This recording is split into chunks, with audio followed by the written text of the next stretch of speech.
And I'm going live here tonight, Thursday, December 29th at 8:30 p.m. Pacific time, talking about the new year, the first month of the new year, January 2023.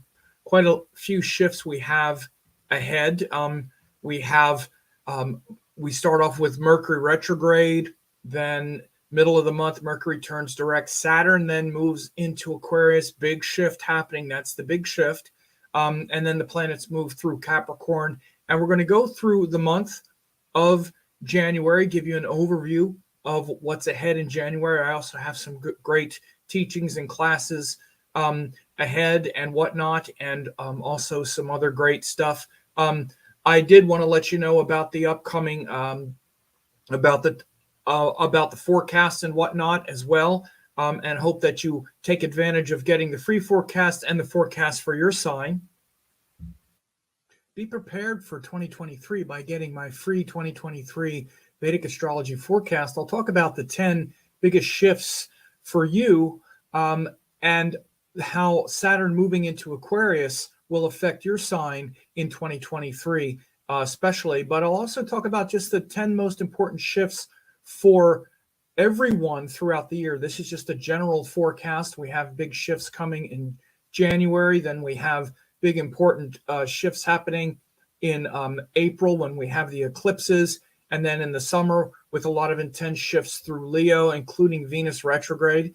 Then you can also get your personal 2023 forecast. You can actually get it for all 12 signs or your individual sign. That's where I take these 10 or 11 most important shifts from the general forecast and I apply them to your sign. So go ahead and register for the free 2023 cast and then also your sign, or even get all 12 sign forecasts. So yeah, that's a great opportunity. Again, especially you can just go to 2023vedicastrology.com for the free cast, but then also invest $20 and see how throughout the year you can stay on track with the Vedic astrology shifts. So where we're starting here in the beginning of January, as you see, we have Mercury, Sun in Sagittarius. Mercury has turned retrograde here. It starts actually, as I'm recording now on December 29th, Mercury has actually poked his head in Capricorn. But then he goes back and he's mostly retrograde in Sagittarius with the Sun. Venus and Saturn are both in Capricorn. Jupiter's up here in Aries. The moon starts off in Aries as well. I'm sorry, Jupiter's in Pisces, excuse me. Moon is in Aries with Rahu. Mars is still retrograde in Taurus. And then that's what we have. So as you see, as we go through, we'll just go through the day here. Whoops, let me move the day here. This is January 1st. And then as you see on the 2nd, still Mercury retrograde. Not a lot changes except for the moon moving around the zodiac. But again, just to start here with the Sagittarius energy and the Capricorn and whatnot, Sun Mercury in Sagittarius means that we start with this sort of, very inspiring, intellectual,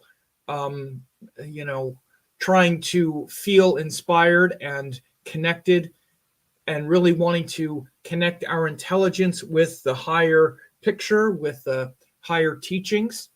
Mercury is where it's the information mind, the mind of our details and data, and wanting to align that with higher teachings, higher wisdom, a sense of purpose, so that we elevate the details beyond just the specifics of this world and the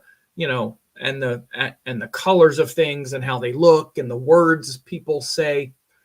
Taking that function out of just the mundane and pushing it into something that's transcendent is going to be very important at the start of the year with this Sun Mercury in Sagittarius. And then Saturn, Venus in Capricorn. Again, there's a strong Capricorn energy, particularly because Saturn is also there. But that's actually the sign after Sagittarius where we feel this sense of where we need to take that inspiration and apply it and concentrate on hard work and effort and really applying ourselves. Hard work is great as long as we like what we're doing, right? you can't make someone who loves what they're doing work hard enough at it, right? So if you love what you do and you're connected to what inspires you, which is the Sagittarius principle, then all that hard work of Capricorn is a joy. It just becomes service to that thing you love, right? So these are two big themes at the beginning of the year. And in particular, because the sun is about to go into Capricorn, Saturn is also about to move into Aquarius. So there's going to be a big shift that happens in the middle of the month. But as you see, we start the month. This is even January 7th. Nothing has really changed so much with the planets and their positions here at the beginning. But again, we shouldn't underestimate how these are the times we're in right now. Even as I'm recording this on December 29th, that doesn't change. Sun, Mercury in Sagittarius, Saturn, Venus in Capricorn, and the rest that I went over. So we really start with this inspiring purpose, and you see it stays this way for quite a while. Within that we have a full moon that occurs here on the full moon will be happening here on January 5th. So that full moon will be a time to bring together the inspiration of Sagittarius and that inspired purpose and those beliefs with those details and a sense of speech, communication, and whatnot of Gemini.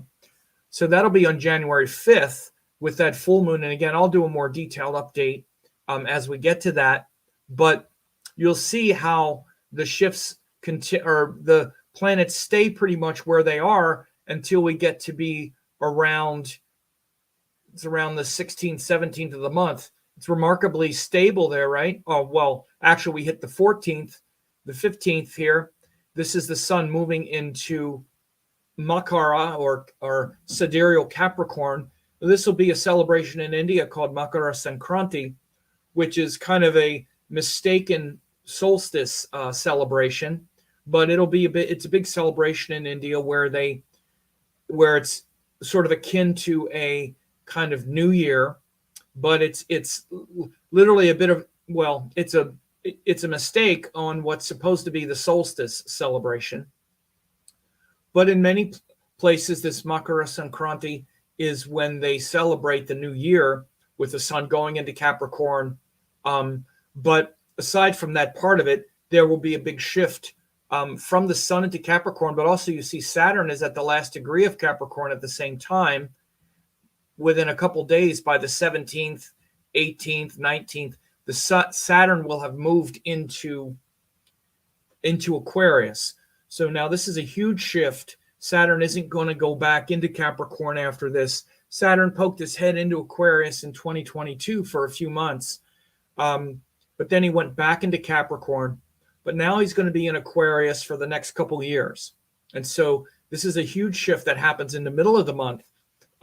And is something that I've been speaking about for for a couple months now, that it's really a big shift forward. And I talk about it as the sort of end of what I would call the COVID era, which is the era when we went through COVID, right? And that happened right when Saturn went into Capricorn in early 2020. So here, almost 3 years later, Saturn's finally moving on and moving into Aquarius. So again, that's a big feature, a big part of January 2023 is this shift into the next thing, that next sense of commitment and purpose and duty and work, because that's really what Saturn represents. It's about a 3-year cycle, 2.5 to 3 year cycle. And we say 2.5 to 3 years because he'll poke his head in one sign, then go back in the other and all. It's not so cut and dried. So like you see, this has been about 3 years since we had the COVID, even though Saturn poked his head in Aquarius and went back and whatnot. So, but that's a big shift that's happening in the middle of the month, right as the sun goes into Capricorn from Sagittarius, and we shift from that hopeful, inspired nature of Saturn in Sagittarius. We then also, and Saturn goes into Capricorn, where all of that inspiration and purpose needs to be concentrated on hard work and tangible effort. That's the shift that we'll see around the beginning of the month, right? it's great to be inspired and have these teachers and these teachings and gurus. Hopefully we have good teachings, but now how are we applying those things and putting them into practice? So there'll be a big shift in the middle of the month toward that. As you see, Mercury is still in Sagittarius at the same time. He hasn't moved yet, but Sun moves into Capricorn. That's on the 14th. Really, the 15th is the full day, and then within a couple days later, Saturn moves into Aquarius, which is the initiation of that couple-year cycle. And again, that's really huge. For myself, I'm actually starting the year teaching a very important class on karma, the moon, and our psychology, because this is a big psychological shift, and it's a great time to really commit to, frankly, even learning astrology better, and really, not wasting time just thinking somehow it's all going to fall in your lap. Like, if you're interested in learning astrology, I have a great course that I'm teaching at the beginning of the year. On January 7th and 8th, I'm teaching a class on karma, the moon, and consciousness in Vedic astrology. In this class, you're going to learn about your heart and mind and the heart and mind of others too, how your karma and actions come through the mind, seeing beyond the illusion of your mind and emotions to the meta you, that transcendent place of stillness and peace. I'm going to be teaching that with Elise de Villiers. It's a great way to learn. It's a very enjoyable format, a lively conversation. Elevate emotion into devotion. We'll analyze the moon yogas. We'll look at Sati Sati, moon nakshatras, lunar cycles, and a whole lot more. Again, it's going to be taught live Saturday and Sunday, January 7th and 8th, 2023. But if you can't make it live, you still get the recordings to listen to forever. In fact, you don't even have to wait to start learning. There's a great bonus class available now called Classical Moon Yogas Course. This is more than 6 hours of classes that I taught several years ago. The people who came to that course paid $125. You get this as a bonus, and it's where I analyze the moon yogas concept, the planets before the moon, join the moon, and after the moon. This is right from the classical text, Briyat Parashar Horasastra. You get that now. That bonus itself is worth the price of the course. The course itself is only $47, which is an incredibly reduced price from what would be $97, not including the bonus class that you get right now. So the three biggest psychological factors to analyze are the moon yogas, the sign and house parameters, and the nakshatra factors. But these are the static ones that are fixed at birth. We also have to look at the dashas, the transits. Would it be worth $47 to learn all of that? If so, just click here and register for the Moon Yogas course. You'll get right away, and then get the live class January 7th and 8th and have the recordings for the rest of your life. So yeah, it'll be a great course. The moon is really the anchor of our psychology in life, and the moon's transit around the zodiac is really what changes from day to day, as you've seen. Even though I've just been looking at where the planets are in the sky, they don't move so much, right? They'll stay in a sign for a couple weeks, but it's the moon that's moving every day. You can see it moves into a different nakshatra every day. There's a different tithi every day, or a different, lunar phase. Like, for example, the full moon is one of the tithis, one of the lunar days. But then the next day, it's the day after. It's the first day of the waning cycle. Then the second day of the waning, third day. All of these are different. It's a Slesha nakshatra. Then it's Magha nakshatra. Then it's Purva Falguni nakshatra, et cetera, et cetera. So the moon is really so important. And you see, like this, even this little chart here that says Indian calendar. This shows, like this is the month of Magha. The tithi would be Krishna Trayadashi. The Vara is Thursday. Nakshatra is Mula. And the Nitya Yoga is called Vyagata. So again, these are part of the Indian Panchanga. But as it relates to that moon yogas class, I'll be looking at planets in angles from the moon, adjacent to the moon, nakshatra, the lunar phases, all this stuff that really allows you to understand your deeper psychology and the psychology of every day as the moon is moving. So this is really valuable stuff. I mean, some of the most important stuff that you can learn. And I keep those courses very affordable, only $47, more than 10 hours of classes and the bonus classes. So frankly, at some point, it's great to get some free information, but once in a while, if you really want to learn something, you might pay a little money and actually learn this stuff. You want to understand your psychology and your psychological karma, because that's also what it's about. It's called moon cycle, karma, karma, the moon, and consciousness, which literally your whole ego revolves around your emotions. You're just a bundle of emotions, and you have this egoistic attachment to them. So we're going to be seeing through all of that, and it's one of the best uses of Vedic astrology is to understand your psychology. And so again, this is a big part of what I'll be doing in that class, but also even just as the moon was moving through, I wasn't going through every day, but I actually do daily forecasts where I analyze every day and the nakshatra and the tithi and the moon conjunctions. So again, these are very important, but just as an overview of January, that's what I'm doing now. Oops. What happened with my camera?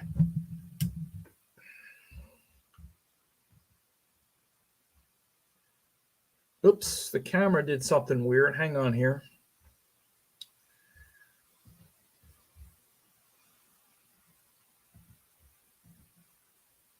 There we go. Sorry. Okay. So anyway, but the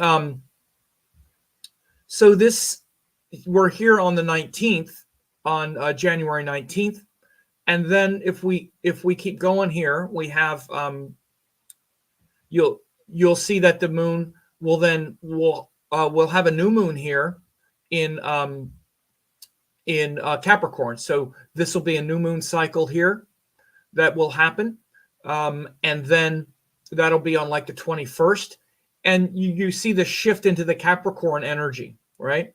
So it's this big shift then into the Capricorn energy, where where the focus is now on this Sirius Saturn energy that I was mentioning.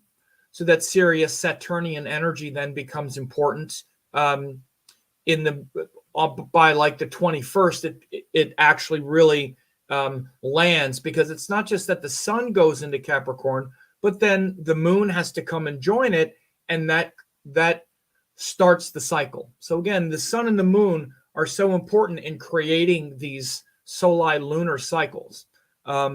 And you should really understand this. If you're studying astrology at all, the moon is the consciousness, and most of your life revolves around the moon, how you feel, and really understanding that is one of the most important things to understand about astrology, and not just your nature, but everyone's nature, and not even just so you can figure it out based on your chart, but so you can just understand what it is, because this is the biggest problem. Most people don't even understand what are some scars are, what our karma really is, how the planets show the different aspects of our karma. And so it's very important to learn. So we'll feel this when the sun and moon come together. This is when you feel it, like when we have the full moon, or we have the new moon in the sky, or the moon is in a certain sign, we feel it that day. So this here on the 21st, we'll have this sun moon come together in Capricorn and be very close to Venus. You see Venus is about to change signs the next day. On the 22nd, Venus then moves into Aquarius. Really, the only planets that change signs, the planets, is really the sun moving into Capricorn, Venus going into Aquarius, and Saturn going into Capricorn. I'm sorry, Saturn going into Aquarius. So you see Venus will then cross Saturn. So this will be another shift, on like the 22nd of January. Venus will move into Aquarius and be with Saturn. So it really shows a time to take our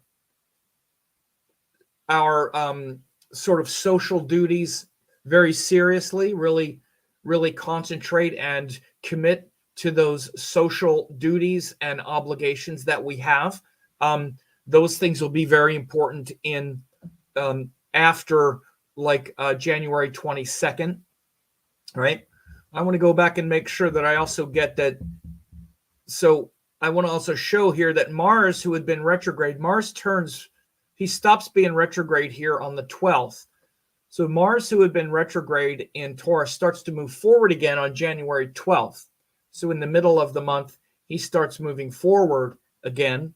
Mars has been going retrograde, so we've been kind of reflecting on our values and those sacrifices that we might make for family and things like that, with his retrograde motion. So he starts moving forward again, a little less of that frustration. And Mercury moves forward again on the 18th. As you remember, he started the year retrograde. So on the 18th, Mercury starts moving forward again. So we're not so bottled up in our ideas and in our kind of internal thinking. When Mercury's retrograde, we're reflecting on how we're processing the story. We're trying to figure out, is this really the way that is? What am I telling myself about this? What's really the story here? Am I getting the story straight? And it's the story of our philosophies and principles and beliefs. That's what we're trying to figure out. That's what we're really reflecting on when Mercury is retrograde. So that's what we're going to be starting at the beginning of the month. And then by the middle of the month, when Mercury turns direct, we'll not be so much reflecting on it, but starting to, okay, now let me see if this is right and start to communicate about it a little bit more. So then, like I said, we have these other shifts. The rest of the month is pretty much just continuing that. There's not big changes by the end of the month. Saturn will hit 1 degree, which means that he'll be, pretty firmly established in Aquarius by the end of the month. So the big shifts are really going to be, both Mercury and Mars stop their retrograde motion. They around the middle of the month as well. And we see this shift also around the middle of the month of the sun into Aquarius, and also the sun into Capricorn from Sagittarius, and then Saturn into Aquarius after being in Capricorn for a couple years. That's going to be the big one. I think we all can feel this sense of sort of better times ahead, and especially leaving behind a lot of dark, scary, even like sort of conspiratorial thinking and fearful thinking that has really gripped a lot of the world the last few years. That's really the biggest thing that COVID brought out, was this sort of fear, this kind of stress about, I'm not sure what's going to happen with my money, with this, with that. Not to mention the literal like conspiracies that have just blown up, and how a lot of those things are just kind of getting put in the rearview mirror now. Some people don't want to let them go, and they want to say, "Oh no, remember the lockdowns." They want to keep bringing you back to that stuff, because a lot of people profited off of that kind of stuff, off of that fear. But without getting too into that, it's one of those things where it feels like the world is kind of taking a collective exhale and being like, okay, let's try to return to a level where we're not so triggered and stressed and susceptible to sort of gravitating toward the darkest, fantasy, the dark fantasy explanation for why things are happening. And so I think it shows some much better times ahead with this Saturn moving through Aquarius. And so we'll feel that like around the middle of the month, once Venus also joins it on like the 22nd. Venus will bring some nice energy there. And then not too far behind, Mercury's going to go through and whatnot. So a lot of big Aquarius energy early in the year is going to be quite nice. And again, like I said, you want to get those forecasts that I told you about. They're very helpful for you if you haven't gotten them yet. Be prepared for 2023 by getting my free 2023 Vedic Astrology forecast. I'll talk about the 10 biggest shifts for you, and how Saturn moving into Aquarius will affect your sign in 2023, especially. But I'll also talk about just the 10 most important shifts for everyone throughout the year. This is just a general forecast. We have big shifts coming in January. Then we have big important shifts happening in April, when we have the eclipses. And then in the summer, with a lot of intense shifts through Leo, including Venus retrograde. Then you can also get your personal 2023 forecast. You can actually get it for all 12 signs or your individual sign. That's where I take these 10 or 11 most important shifts from the general forecast and I apply them to your sign. So go ahead and register for the free 2023 cast and then also your sign, or even get all 12 sign forecasts. So yeah, I hope that speaks to you. Easy to do, and I just wanted to make a quick video. It's a little late. Usually I do it earlier, but I got quite busy. I wanted to do it anyway just because I wanted to get it out there before we got too late in the year. And I hope you're having a great holiday weekend and whatnot, and we'll see you soon.